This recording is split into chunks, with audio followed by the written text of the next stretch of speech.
Herkese selamlar.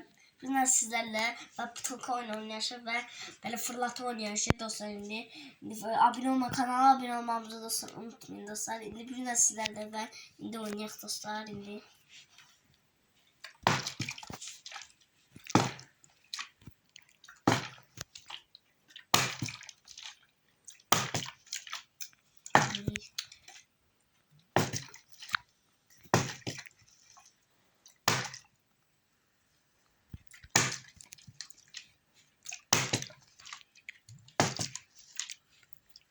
dur buraya.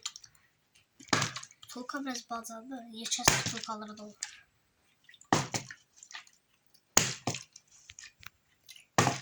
Tamam, bugün yalnız.